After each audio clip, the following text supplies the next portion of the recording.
Good afternoon and welcome to our guests. We have no additional announcements for today, so at this time I would like to invite Noah and Sam to the stage to introduce their sister and our chapel speaker, Ellie Taylor.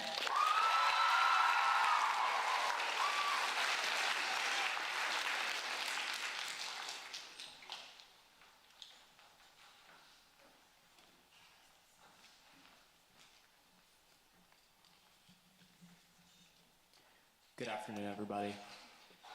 Before we get started, can we just give a quick round of applause to Ellie because she truly deserves it.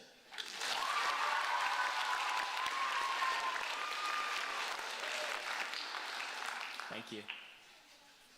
My name is Sam, and I have the absolute honor of being her big brother. Now, occasionally I come home from college, and recently, I've noticed a host of college pamphlets and letters from universities that I can never attend. My point is, Ellie is wicked smart, okay? She is always reading, observing, and learning. She is a naturally curious person. She strives for perfection in every single thing she does, even in the most mundane of tasks, and I know that everyone who has ever interacted with her feels the exact same way. Ellie, wherever you decide to go in life, you will always be the brightest spark there, baking the most delicious treat of the week for all of your friends to enjoy. Ellie, I love you, sis. Thank you.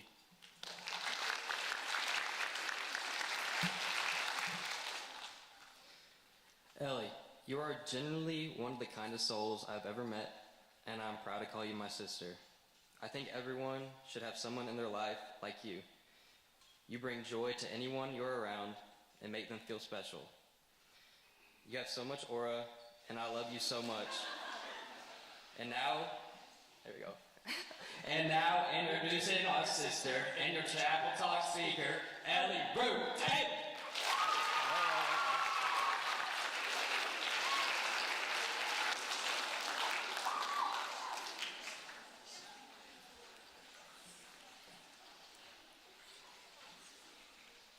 Thank you so much, Noah and Sam, for that introduction.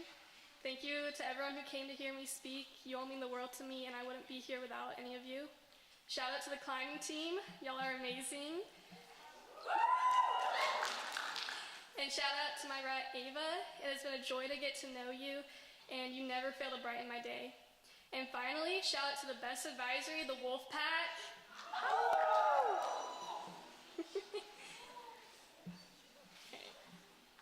Today I want to introduce you to something that completely changed the way I think about the universe, quantum physics. Now, the word physics might make some of you check out immediately, which I understand, but quantum physics isn't about memorizing equations or solving complex math problems, although there is certainly a lot of that.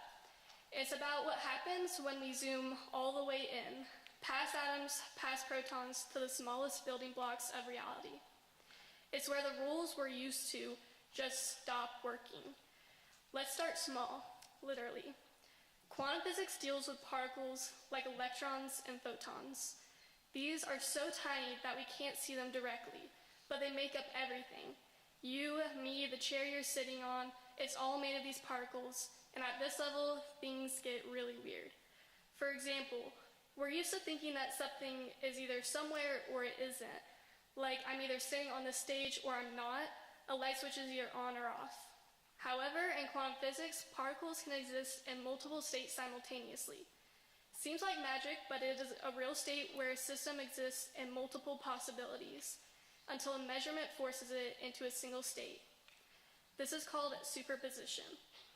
An electron, for instance, doesn't have to pick one place to be. Until we measure it, it exists in a cloud of possibilities. It's not here or there, it's both. One of the clearest examples of this is the double slit experiment. Scientists fire tiny particles like electrons at a barrier with two slits in it. You'd expect the particles to go through one slit or the other and form two lines on the screen behind it. That's what common sense says, but that's not what happens. Instead, you get an interference pattern, like the kind you'd see with waves rippling across water. It's as if each electron goes through both slits at once and interferes with itself. Even weirder, if you set up a detector to watch which slit the electron goes through, the interference pattern disappears. The electron chooses a single path. Just the act of observing it changes the outcome. So basically, before we look, the particle is in multiple states. Once we measure it, it picks one. Reality shifts when we observe it. Another phenomenon that feels almost impossible is quantum entanglement. Here's how it works.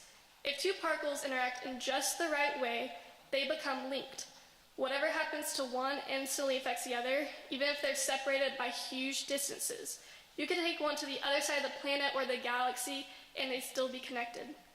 Change the spin of one particle, and the other changes too. No signal sent between them, no time delay, just instant change. Einstein actually hated this idea. He called it a spooky action at a distance. But it's not science fiction or magic, it's real. We don't fully understand why it works, but it does. And it's already shaping things like quantum encryption, which can make communication unhackable. So, why did I want to talk about quantum physics, or why should you even care? Because quantum physics doesn't just tell us weird trivia about particles, it changes the way we think about reality. It forces us to question things we normally take for granted. Is reality fixed, or is it shaped by how we observe it? Is there such a thing as objective truth? Now, I want to pause for a second, because I know quantum mechanics is its own strange microscopic world. The rules down there don't play out in the same way they do at our level. But what I find so powerful about studying it is the mental stretch it necessitates. You have to think what you thought was fixed, you have to rethink what you thought was fixed, and accept that certainty isn't always possible.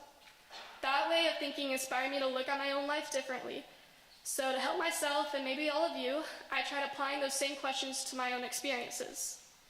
Growing up in Tennessee, and then moving to Maine was one of the biggest challenges in my life. My view of the world, of what matters, of ethics and beliefs, all underwent a major shift. Now, if I had stayed in Tennessee, started GPS in the 6th grade, how would I observe the world now? Is it my surroundings that utterly shifted before my eyes, from a southern tight-knit community to a northern port city, or is it just that I had changed how I observed things? Is it reality that changed, or was it just that I had changed how I observed things? It's impossible to know, but I like to believe that it's both. I change and grow alongside reality, and we're constantly trying to figure each other out like it's a game of cat and mouse. The closer I think I am to catching some ultimate truth, the more it slips away, reminding me that growth isn't about winning the game, but staying curious enough to keep playing. Now, to answer the next question of whether there is such a thing as objective truth, let me use the experience of moving to Maine again. I'll admit that I told a lot of lies to my classmates in an attempt to make new friends. It is scary and intimidating to be the new girl, so sometimes I would tell small lies to try and make myself more interesting. Like my incredible gymnastics career put on hold by a nasty injury and failing grades, which might seem believable if you didn't realize this is loosely based on the American Girl doll movie McKenna.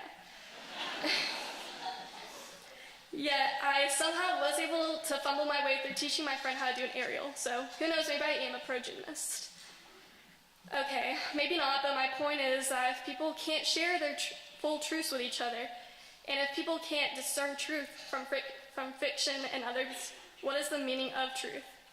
If what we experience every day, especially as we interact with others, can't be considered objective reality, how can we ever have such a thing as objective truth? We have consciousness, but it seems like particles at the smallest level do too. They can be connected from a world away and change how they act when we look at them. If quantum physics shows us that certainty itself can dissolve under observation, then maybe the same is true for us. Maybe truth isn't the point, but how we choose to see and interpret the world is. Disclaimer, please do not lie, it is against the honor code. There is an objective truth when talking to teachers. Now, I know I said I was trying to help you understand quantum physics a little bit better with these examples, but if I'm being honest, I was trying to spark more questions than answers in you. That's what I love the most about this topic, or really learning in general. It will always leave you with more questions, another challenge to overcome, and I urge all of you to take some time looking for the questions rather than the answers. Thank you.